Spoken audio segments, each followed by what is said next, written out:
Hola, hola Semilla, muy buenos días. Si alguno no me conoce, mi nombre es Iván Cordero y soy parte del equipo pastoral de esta iglesia.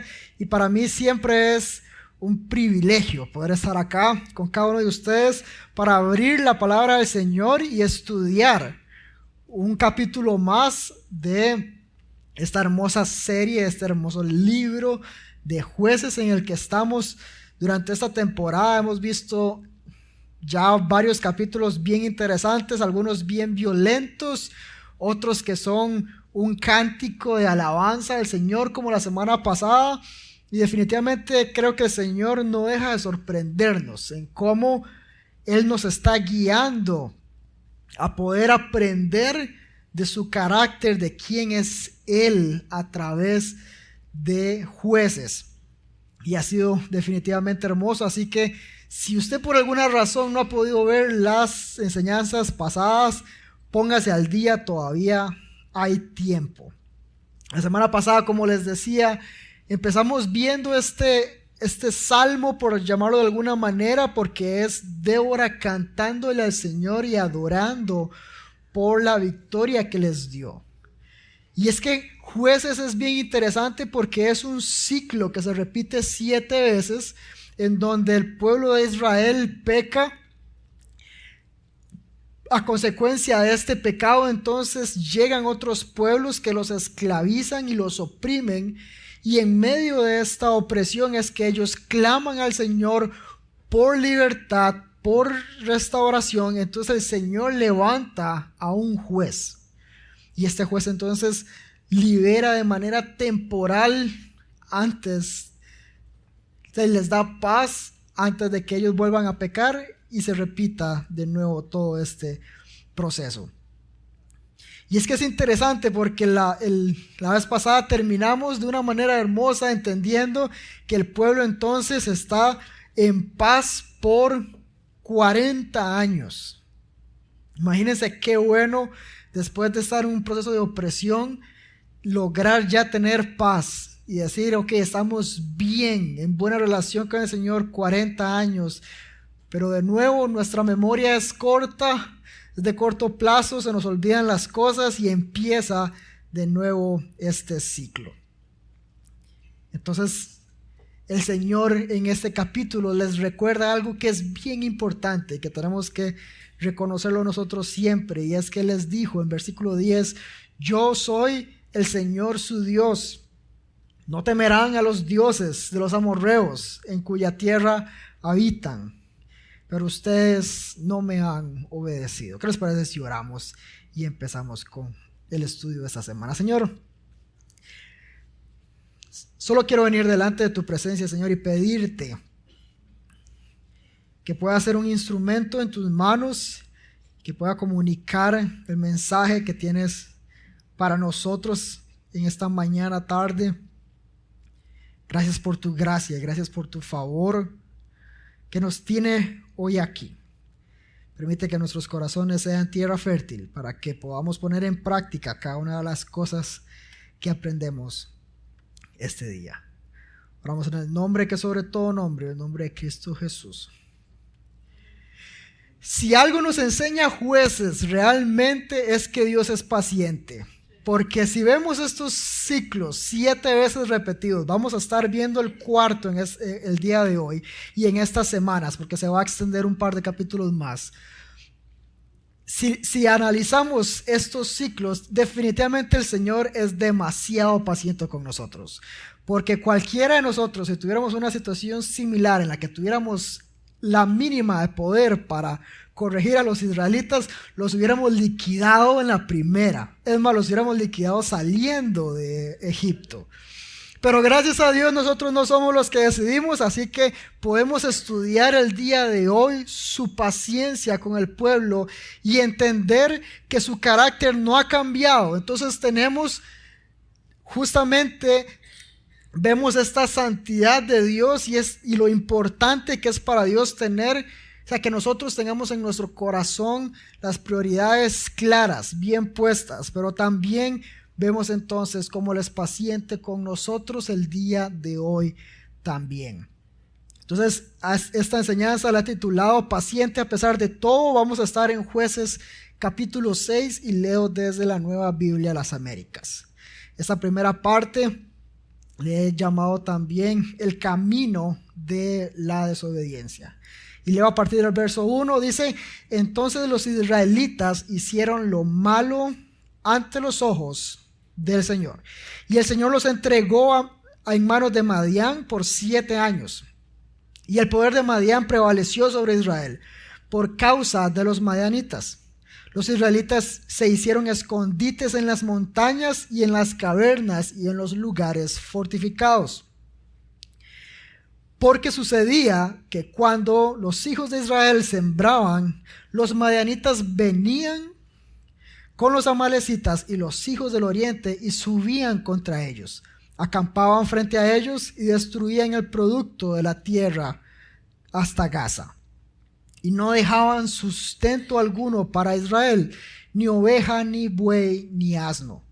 Porque subían con su ganado y sus tiendas y entraban como langostas en multitud. Tanto ellos como sus camellos eran innumerables.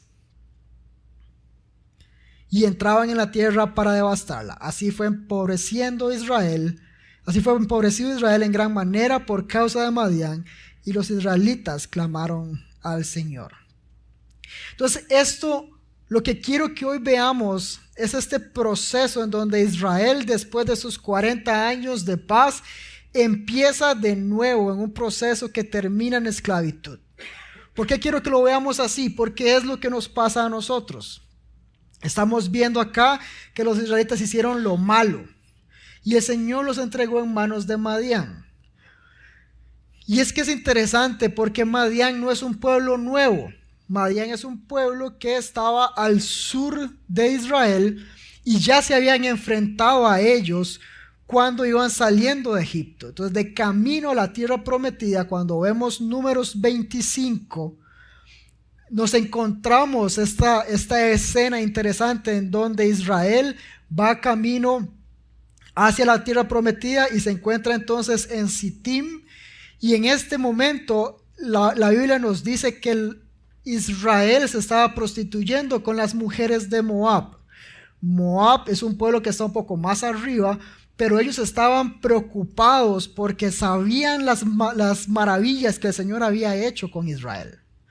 Entonces ellos dijeron, Dios los liberó de Egipto, Dios es todopoderoso y hizo cosas extraordinarias y ahora viene en camino a nosotros. Tenemos que hacer algo, y se unieron con la gente de Madián. Entonces los moabitas con la gente de Madián, entonces hicieron toda una estrategia para detener a los israelitas. Pero esta estrategia fue bien interesante, porque lo que hicieron fue entonces que se casaran con las mujeres de ellos y empezaran a adorar a otros dioses y empezaran a tener entonces mal su adoración en su corazón, y el Señor empezó a corregirlos e incluso trajo una peste en Israel durante ese tiempo, hasta que ya el Señor llama como tal a Moisés y le dice: no, mate a toda la gente que se haya unido con una madianita, porque el descaro había sido tal que hasta la gente llegaba a presentar como para unirse en matrimonio. Y en una de esas escenas llega Finés, que es nieto de Aarón, y los mata a los dos, así en una imagen digna de jueces. Y a partir de ahí es que el Señor detiene entonces la plaga y les dice algo importantísimo. Dice: hostiguen a los madianitas y hiéranlos, porque ellos han sido hostiles con ustedes, con sus engaños, con los que los engañaron en el asunto de Peor y en el asunto de Cosbi, hija del jefe de Madián, hermana de ellos, que fue muerta el día de la plaga por causa de Peor. Peor es el lugar donde estaban ahí, y Cosbi es justamente la hija de este madianita que estaba en el proceso de casarse con un israelita. Entonces, lo primero que yo observo en medio de esta imagen un poco violenta es que los israelitas inician este camino de la desobediencia, al olvidar quién es Dios, al olvidar quién es Dios, cuál es la misión a la que los ha llamado y cuál es la santidad de Dios mismo a la cual ellos debían aspirar. El Señor les había dicho muy claro desde que los sacó de Egipto antes de entrar a la tierra prometida. Se los recordó al entrar a la tierra prometida cuando vemos Josué, y cada vez que los libera les vuelve a recordar quiénes son ellos. Pero nuestra memoria es de corto plazo. Se nos olvida todo rapidísimo. Y tenemos que ser conscientes de que ahí empieza este proceso en donde, al no recordar quién es Dios y su santidad, su deidad y cómo Él es digno de toda nuestra adoración y de nuestras vidas por completo, ahí es donde nos descuidamos y empezamos a permitir que cosas pequeñas se metan en nuestras vidas. Y podemos creer que no tienen ninguna importancia. Podemos creer que son simplemente una conversación con una compañera del trabajo que no va a pasar nada. Podemos creer que es una declaración de impuestos que nadie la va a revisar. Podemos creer que es una sustancia que nunca te va a esclavizar. Podemos creer un montón de cosas. Y tenemos que ser muy cuidadosos. Porque el pecado empieza ahí, en las pequeñas cosas, donde empezamos a descuidarnos. Y es que es bien interesante porque los madianitas ni siquiera habitaban la tierra. Los madianitas eran de hecho un pueblo nómada, que están en lo que hoy en día sería Arabia Saudita, entonces están bien al sur, pero tenían muchos caballos y andaban por todas las regiones, logrando en este caso pues molestando a los israelitas. Todo lo que sucedía era que los israelitas tenían una sensación de tranquilidad de alguna forma, alguna sensación de control, porque los madianitas no estaban ahí siempre. Pero en el momento que estaba la cosecha, llegaban con todos sus camellos y todo su ganado, destruían todo, se llevaban absolutamente todo y los dejaban sin nada. Entonces era posiblemente, no sé, esos cultivos que pueden ser una vez al año, 2 veces al año, no lo sé, pero ¿qué es lo que quiero que veamos acá? Es que el pecado siempre nos deja tener alguna sensación de control. No, yo lo tengo todo bien. A mí nada se me sale de mi control. Todo está perfecto. Yo tengo eso dominado. A mí esa tentación no me va a ganar. Yo no tengo que dejar de salir con nadie. Yo no tengo que poner muros y cuidados en lo que entra en mi computadora. No, nada de eso. Yo no necesito nada de eso. Yo no necesito dejar de estar con determinadas personas, con madianitas. Nada de eso lo necesito yo. Y ese es el riesgo más grande que tenemos, porque así empieza. Así empieza. Ellos empezaron a llegar posiblemente a ser amigos. Y empezaron a casarse, y empezaron a construir templos, y empezaron a hacer pequeños detalles que hoy en día, entonces lo que estamos viendo es que terminaron siendo completamente esclavos, y el pecado los llevó hasta ese punto, y los debilitó. ¿Cuáles fueron las consecuencias de todo este proceso? Los israelitas empezaron a esconderse en las montañas. Ahora, ¿qué es lo que hace la gente cuando empieza a hacer algo que sabe que está mal? ¿Cuál es la primera acción? Deja de venir a la iglesia. Entonces ustedes todos están haciendo bien las cosas, gracias a Dios. Pero es lo primero que hacemos. Dejamos de leer la Biblia, dejamos de venir a la iglesia. Porque yo no quiero que esa persona venga a corregirme, no quiero que vengan a intentar de impedir que yo haga algo que está bien y que yo tengo controlado. Y nos escondemos, empezamos entonces a debilitarnos porque no venimos a recibir la palabra de Dios y a permitir que otros traigan verdad a nuestra vida. Y eso nos debilita, nos empobrece hasta el punto en el que somos completamente esclavos. Verso 6 dice: así fue empobrecido Israel entonces en gran manera por causa de Madián. Y los israelitas clamaron al Señor. Dice, cuando los israelitas clamaron al Señor a causa de Madián, el Señor envió un profeta a los israelitas y les dijo, así dice el Señor Dios de Israel. Fui yo el que los hizo subir a ustedes de Egipto y los saqué de la casa de servidumbre. Los liberé de la mano de los egipcios y de la mano de sus opresores. Los desalojé de delante de ustedes y les di su tierra.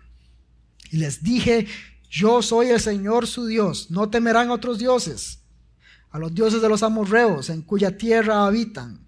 Pero ustedes no me han obedecido. Recordemos entonces que esta opresión nunca debió suceder.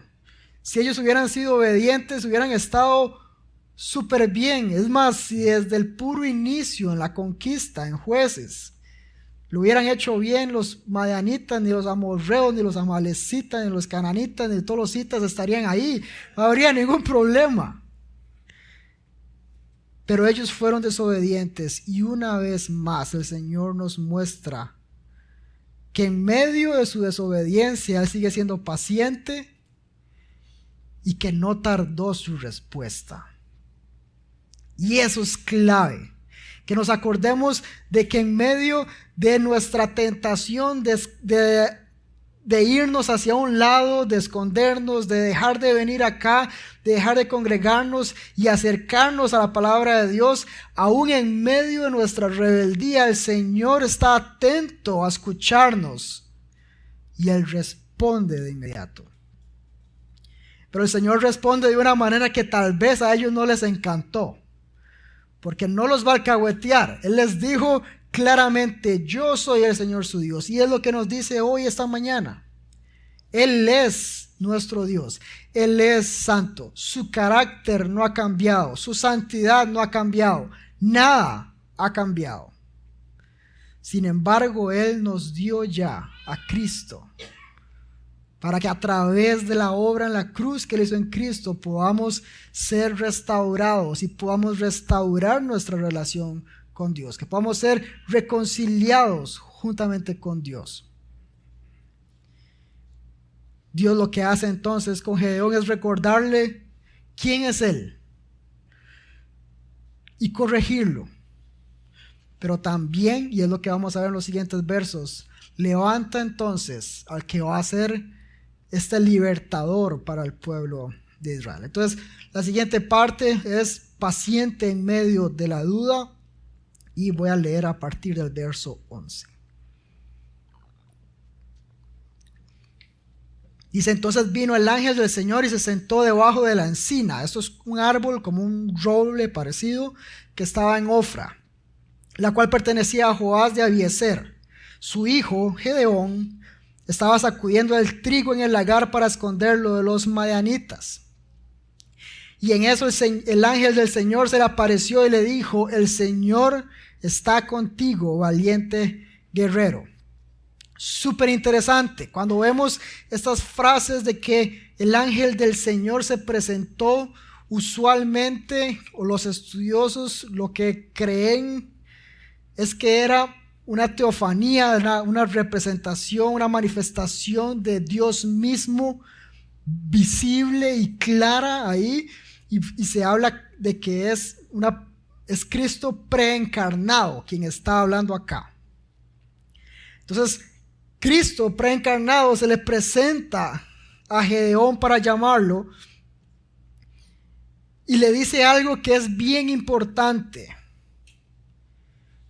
Le dice, el Señor está contigo, y es una verdad que es inamovible, es algo que es simplemente realidad.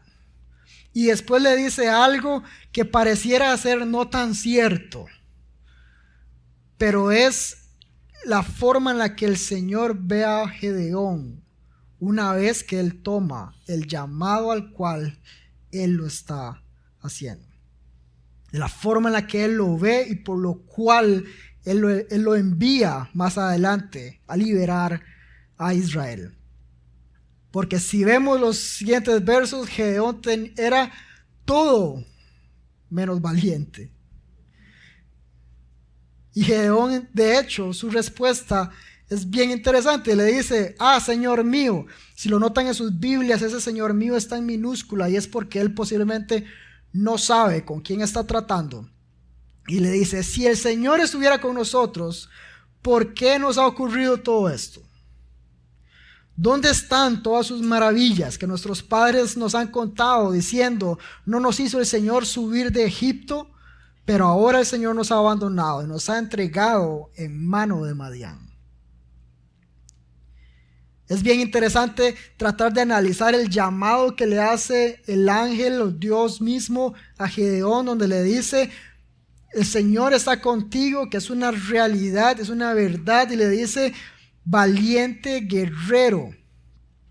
Inmediatamente Gedeón lo que hace es quitárselo de encima. Él lo que hace es disimularlo. Vean que el llamado es personal, es en singular, claro, a Gedeón. Y él le dice, no, si el Señor está con nosotros, ¿por qué estamos viviendo todo esto? Entonces él lo que hace es pluralizar de alguna manera el llamado y la dirección que el Señor quiere darle a Gedeón. Y es lo que dice, no, aquí yo me la quito uniendo a todo el mundo. Si es conmigo, es con todos. Entonces mejor vamos desviando la atención de esto. Pero vean lo interesante, que él responde entonces con duda y con reclamos. ¿Por qué nos pasa esto? Si estamos con el Señor, si Él está con nosotros, si yo llevo ya como 5, 6, 10, 11 años en Semilla, ¿por qué me pasan estas cosas? Si el Señor nos acompaña, si Él ha prometido estar con nosotros siempre, ¿por qué están sucediendo? Y son los cuestionamientos que tiene en este momento Gedeón, que son válidos. Está en un momento de dificultad, está en un momento de crisis. Llevan 7 años de sufrimiento después de varios otros ciclos. Pero el Señor no lo regaña, no lo corrige, sino que el Señor es paciente. Y eso es parte de lo que quiero que veamos hoy. Más que reclamarle a Gedeón su incredulidad, sus dudas, es que podamos ver el carácter de Dios paciente con Gedeón, que en medio de sus preguntas, Él lo que le dice es, soy yo el que te envía. El Señor está contigo. ¿Qué les parece si vemos el verso 14, que me encanta? Y dice, el Señor lo miró. Suena simple. Pero lo que estamos viendo, estamos estudiando acá, es que el Señor está presente. Él está presente en nuestras vidas, en medio de las dificultades. El Señor toma un tiempo y observa, ve a Gedeón. Y eso me acuerda muchísimo a Agar cuando está en el desierto huyendo de Abraham. El Señor se presenta ante ella y le dice, no, regresa y yo te voy a proteger, todo va a salir bien. Tu hijo tendrá una gran descendencia. Pero ella estaba aterrorizada en ese momento, huyendo, temiendo por su vida. Y ahí le dice, eres el Dios que me ve, el Roy. Y aquí lo vemos de nuevo. Dios está presente y eso me habla de un Dios cercano, un Dios que no se ve sorprendido de nuestras circunstancias, un Dios que conoce nuestra realidad. Y ahí, en lugar de tratar de corregirlo, en lugar de regañarlo por su incredulidad, lo que le dice es, ve con esta tu fuerza. ¿Cuál fuerza? Que el Señor está con él. Y libra a Israel de la mano de los madianitas. Lo que le dice es, haga algo por lo cual se está quejando. Yo estoy con usted, es todo lo que necesita. Vaya y actúe.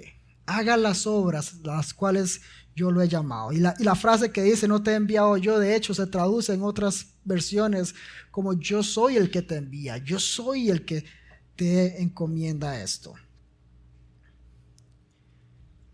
¿Y cómo responde Gedeón? ¿De una vez actuar? No. Señor, le respondió Gedeón, ¿cómo libraré yo a Israel? Mi familia es la más pobre en Manasés y yo el menor de mi casa. Pero el Señor le dijo: ciertamente yo estaré contigo y derrotarás a Madián como a un solo hombre. Una vez más vemos esa paciencia del Señor. Ya lo había encomendado, ya le había dicho quién era. Y una vez más Gedeón responde con duda. Y por eso es que vemos la hermosa paciencia del Señor en medio de nuestras dificultades y en medio de nuestras conversaciones. Porque muchas veces respondemos de la misma manera. Incluso es curioso porque pareciera ser que Gedeón en este pasaje está mintiendo. Él dice que su familia es la menor de Manasés. Pero eso no parece ser cierto cuando analizamos un poco más de lo que viene en el texto después. Los animales, los siervos que tienen, su familia. En el capítulo 8 incluso los enemigos reconocen a sus hermanos como que eran hombres grandes, fuertes, parecidos a hijos de príncipes. Y eso es bien interesante porque entonces lo que me habla es que tal vez no eran la mayor familia, pero definitivamente no eran la menor. Tenían recursos. Más adelante él llama a la gente y la gente responde. De hecho va a ir con 10 siervos a hacer lo que el Señor lo encomendó. No era cierto lo que Gedeón estaba diciendo. Y muchas veces nosotros buscamos esos pretextos de la misma manera que Gedeón lo hizo. Me acuerdo incluso de Moisés. Y es lindo ver a estos grandes figuras de la Biblia teniendo duda, buscando cómo quitarse el tiro, buscando excusas para no hacer la voluntad de Dios. Y mi pregunta hoy es: ¿cuál es la suya? Todos tenemos excusas. A veces puede ser la comodidad, a veces puede ser es que usted no conoce mi familia, ellos son duros, o usted no sabe cómo lidio yo con la gente alrededor mío, es que no, yo no me voy a ir al otro lado del mundo. Usted sabe lo que es viajar como 35 horas para después no tener agua potable, ¿cómo se le ocurre? Y muchas cosas podríamos decir, que no, que lo haga las que ya se fueron, ellas se embarcaron, pero yo no. ¿Por qué yo no? ¿Porque el Señor no te ha encomendado o porque no quieres hacerlo? Porque las razones para decir que no son múltiples, son millones. Pero si el Señor así lo ha determinado, lo único que necesitamos es saber que Él está con nosotros. Y creeríamos que ya ahora sí está listo Gedeón para seguir ya para iniciar la tarea que el Señor le ha encomendado. Y no, nos sorprendemos porque en el 17 nos dice: si he hallado gracia ante tus ojos, muéstrame una señal de que eres tú el que hablas conmigo. Te ruego que no te vayas de aquí hasta que yo vuelva a ti y traiga mi ofrenda y la ponga delante de ti. Me quedaré hasta que vuelvas, le respondió el Señor. Entonces, una vez más, Gedeón dice: no, yo aquí tengo que ver cómo me quito este problema de encima.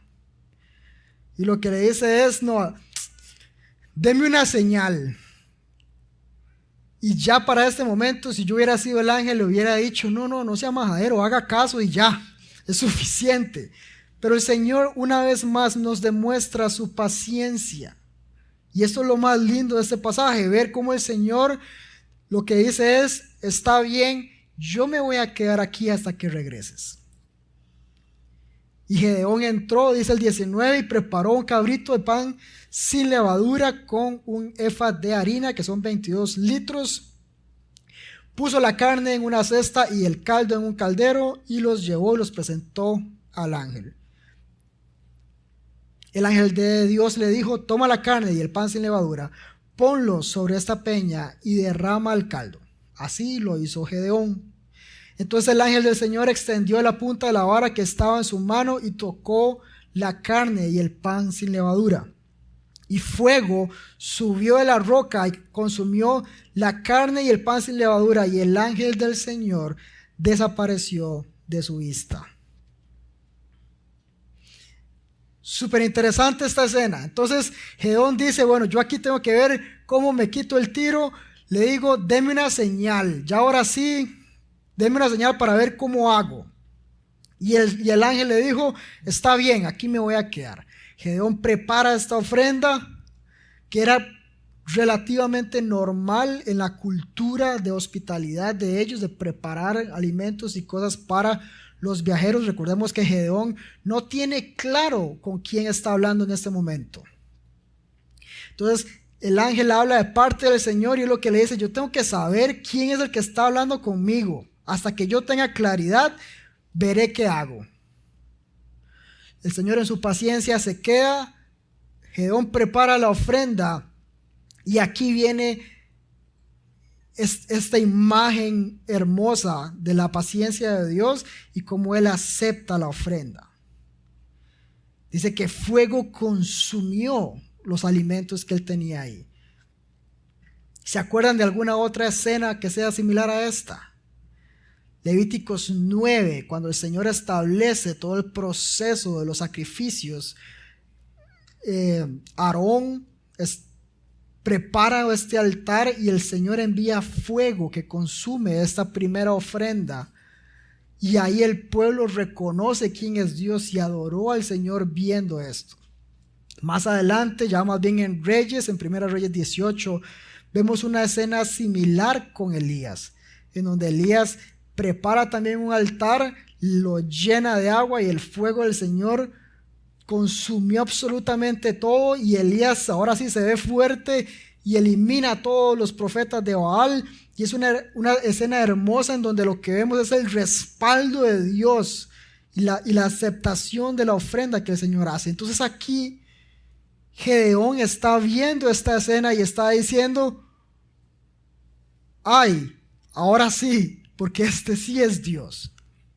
Y el verso 22 eso es lo que nos describe. Al ver a Gedeón, que era el ángel del Señor, al ver a Gedeón, que era Dios, dice, ay de mí, Señor Dios, porque he visto al ángel del Señor cara a cara. Y el Señor le dice, la paz sea contigo, no temas, no morirás. Y Gedeón edificó ahí un altar al Señor y lo llamó, el Señor es paz, el cual permanece en Ofra de Abiezer hasta el día de hoy. Finalmente, Gedeón responde como esperaríamos que lo haga. Gedeón en este momento reconoce que es Dios mismo quien lo ha llamado, reconoce que es Dios quien está con él, y al entender la santidad de Dios, la hermosura de Dios y que nadie puede ver a Dios y permanecer con vida, él dice, ay de mí. Es la misma respuesta que tiene en algún momento Isaías, que tiene Juan más adelante también, porque ya Dios se lo había dicho a Moisés, nadie puede verme cara a cara y permanecer con vida. Entonces aquí lo hermoso es ver a Dios mismo en la figura de Cristo presente delante de Gedeón, encomendándolo para la tarea que él lo va a guiar y dándole a entender que él ha sido seleccionado por Dios. Y ahí es donde la respuesta lógica la vemos por primera vez de parte de Gedeón, y es adoración. Gedeón edificó un altar al Señor y lo llamó el Señor es paz. Porque nosotros, cualquiera de nosotros, en el momento en el que reconocemos quién es Dios mismo, reconocemos la necesidad que tenemos de un Salvador, cuando entendemos la obra de Cristo en la cruz, la única respuesta lógica que podemos tener es adoración. A eso es a lo que nos ha creado el Señor, para eso es que vivimos y para extender la adoración en todo el mundo. Y en ese proceso de responder en adoración, el Señor hace algo bien interesante con Gedeón y le hace una petición muy importante. A partir del 25 le he llamado a esta sección La victoria empieza en casa. Leo para ustedes, aquella misma noche el Señor le dijo, toma el novillo de tu padre y otro novillo de 7 años. Derriba el altar de Baal que pertenece a tu padre y corta la acera que está junto a él. Edifica después en debida forma un altar al Señor tu Dios sobre la cumbre de este peñasco. Toma el segundo novillo y ofrece holocausto con la leña de la acera que has cortado. Gedeón tomó a 10 hombres de sus siervos e hizo como el Señor le había dicho, pero como temía mucho a la casa de su padre y a los hombres de la ciudad para hacer esto de día, lo hizo de noche.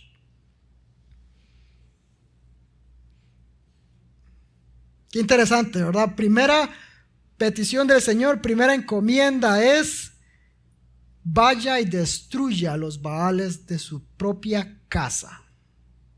Ahí empieza, porque no hay ninguna victoria, no hay ninguna misión, no hay absolutamente nada, no hay relación con Dios si antes no hemos destruido a los baales que se levantan en nuestro corazón. Así que cualquier cosa que el Señor lo haya llamado a hacer, inicia con poner claramente en nuestros corazones a Dios de primero. Y en el momento que ya está de primero en nuestras vidas, con los que están a nuestro alrededor, ahí empieza todo. Es interesante porque lo mismo sucede cuando Israel regresa del exilio. Mas al final de la historia, cuando ya el Señor los libera entonces de Persia, lo primero que hace la nación de Israel es restablecer el templo, porque el templo era el lugar de adoración justamente. Y es lo primero que tenemos que hacer nosotros en nuestra vida. Cuando nos hemos encontrado en situaciones difíciles, cuando estamos bajo la opresión de los madianitas, cuando estamos diciéndole al Señor, Señor, ¿por qué me está pasando todo esto? Lo primero que tenemos que hacer es restablecer la adoración, restaurar la adoración en nuestras vidas. Y cuando hablo de adoración, no hablo solo de cantar. Es una vida de adoración.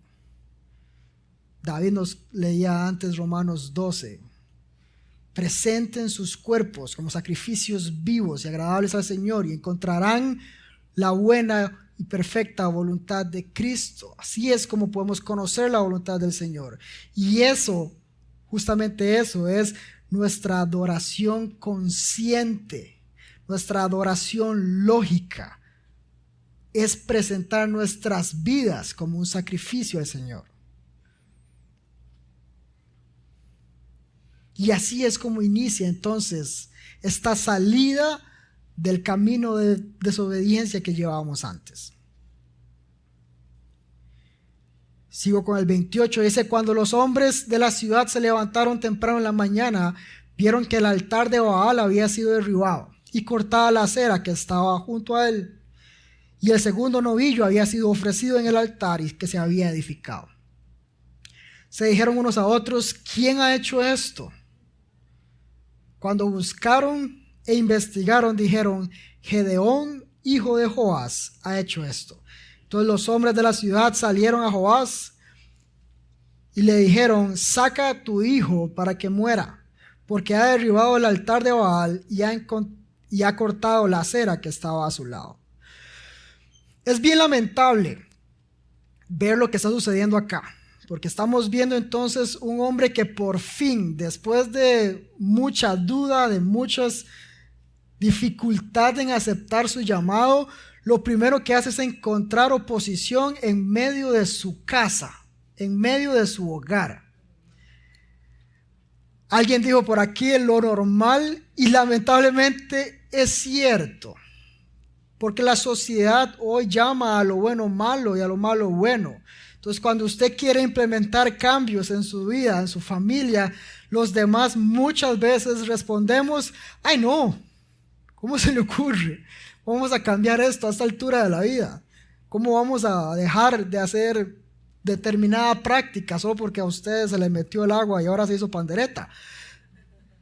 Es normal. Sin embargo, también lo que podemos ver acá es que el Señor respalda nuestra obediencia. Es difícil. Muchas veces sí, muchas veces nuestras familias no conocen al Señor. Y es una oración que muchos de nosotros tenemos. Que el Señor tenga misericordia de cada uno de ellos.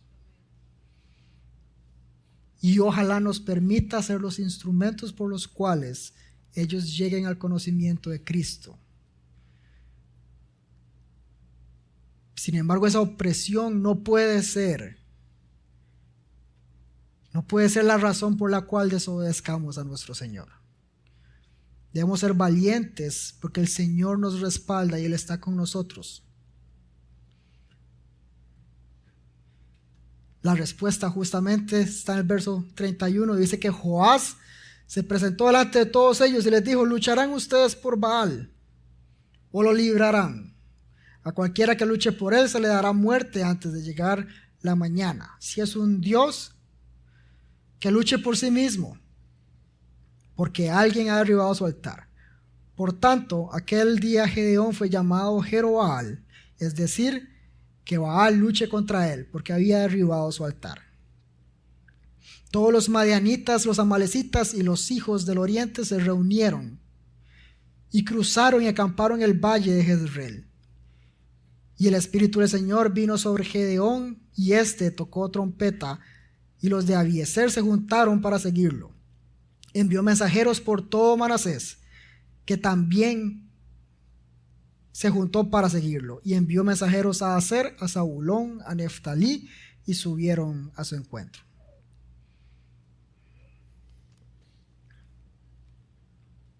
Este es un episodio bien interesante, porque entonces vemos que esta primera prueba, por decirlo de alguna manera, que el Señor le pone a Gedeón, que es justamente restablecer la adoración en su pueblo, en su hogar, de destruir los altares de otros dioses.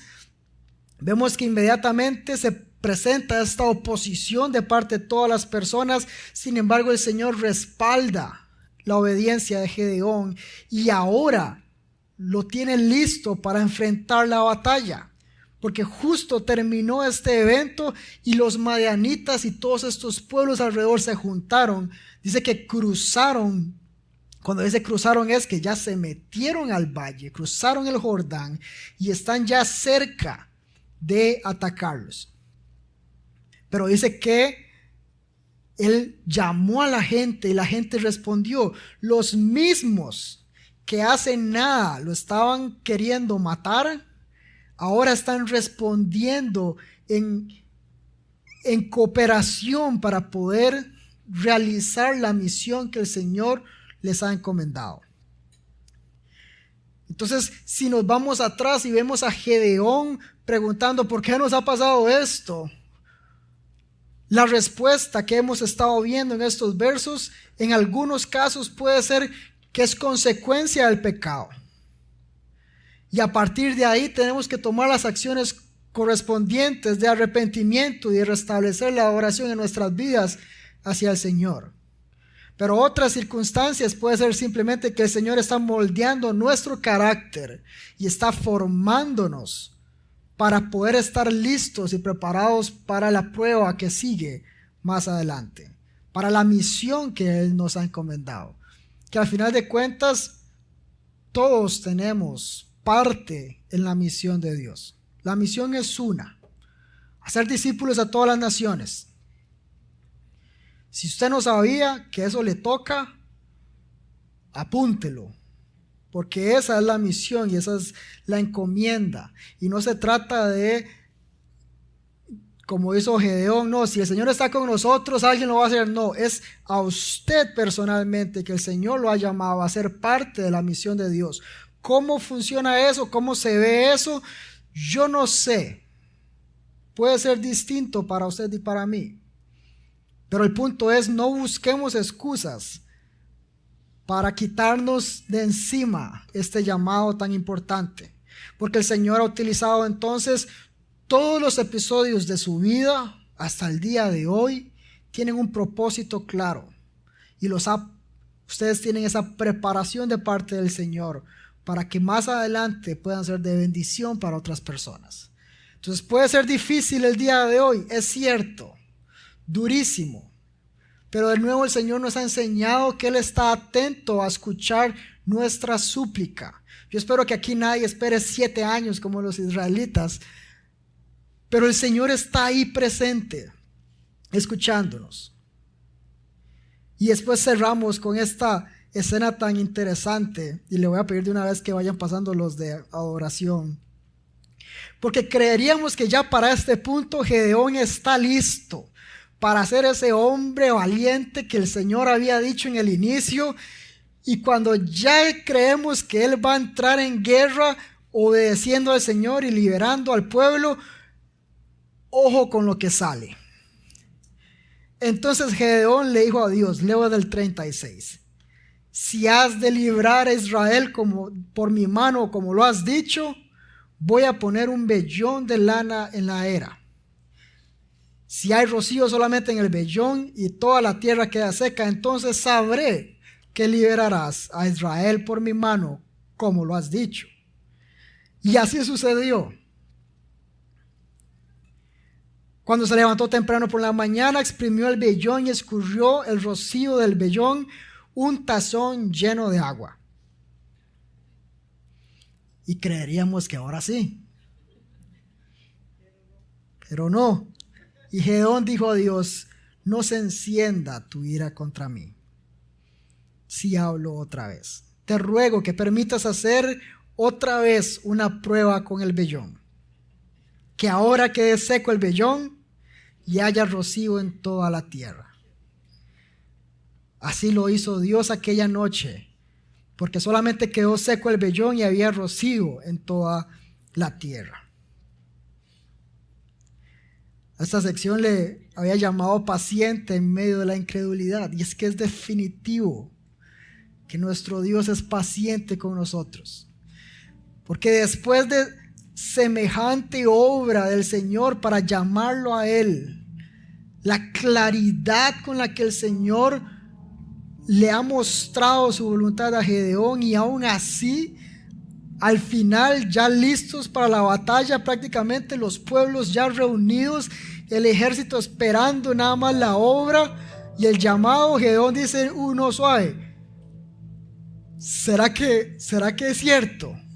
¿Será que vas a hacer lo que has dicho? Vean que se repite 2 veces. Si has de librar a Israel por mi mano como has dicho, voy a poner el vellón de lana, y así sabré que harás como has dicho. Un par de aclaraciones con este texto que es tan interesante. El Señor nos permite ver las fallas de los héroes de la fe. Si vemos todo el currículum, el salón de la fama de Hebreos, todas las personas tuvieron fallas que son claramente visibles. Muchas veces decimos, uy, qué increíble Moisés que liberó a Israel de Egipto. Pero también vimos su desconfianza, su enojo, sus reclamos y cómo no entró a la tierra prometida a causa de ello. Vemos a Elías, que lo mencioné antes, este hombre impresionante. Yo tenía un cassette de esos que uno veía las fábulas y me encantaba, sobre todo cuando venía la escena donde el fuego consumía el altar y él destruía a todos los profetas, y estas escenas impresionantes. Pero también lo vemos un verso después de eso, atemorizado y deprimido, escondido, desconfiando del Señor. Vemos a un David también, que son historias hermosas, el escritor de la gran mayoría de salmos, la adoración genuina que él nos presenta. Vemos toda su vida, las conquistas, cómo derrota a Goliat, y después vemos su infidelidad y las consecuencias que eso trajo. Y así con cada uno de los que llamaríamos héroes de la fe en la Biblia. Porque el Señor nos muestra que ninguno de ellos tenía realmente la capacidad de liberar a Israel, la capacidad de salvar al pueblo, porque solo Cristo puede hacerlo. Cada una de estas figuras lo que hacen es apuntar a aquel que sí ha vencido la muerte y el pecado, a aquel que entregó su vida por cada uno de nosotros, a aquel por el cual podemos ser reconciliados delante del Señor y en quien podemos encontrar verdadero auxilio cuando necesitamos ayuda. Todas estas figuras apuntan a Cristo. Así que no, Gedeón no debió haber hecho esto. Y este texto no está hecho para que usted vaya a buscar qué prueba le pone al Señor. Esa no es la intención. Pero es que podamos ver que el Señor es paciente con nosotros en medio de nuestra incredulidad, en medio de estas dificultades. Porque la palabra del Señor nos habla claramente que en Cristo es quien tenemos entonces un sumo sacerdote que fue tentado en todo, pero que no cayó en pecado y que por lo tanto nos entiende. Entonces, en medio de estas dificultades, en medio de estos problemas, en medio de esta opresión, en medio del pecado que tal vez nos esté esclavizando, podemos venir confiadamente ante Él y pedirle por ayuda, porque Él es el Dios que nos ve. Él es el Dios que está presente. Él es el Dios que no se sorprende por nuestras preguntas, no se sorprende por nuestros pecados, no se sorprende por nuestra incredulidad, sino más bien que nos recibe con brazos abiertos. Y su respuesta es: yo estoy con ustedes. Y ahí es donde podemos entonces confiadamente clamar a Él, porque su paz y su gracia puede restablecer y restaurar nuestro corazón y traer esa paz justamente que sobrepasa entonces todo entendimiento, porque si lo tenemos a Él, lo tenemos todo. ¿Qué les parece si nos ponemos de pie para reaccionar y reflexionar en esto que el Señor nos ha enseñado esta mañana? Y en un segundo vengo a cerrar.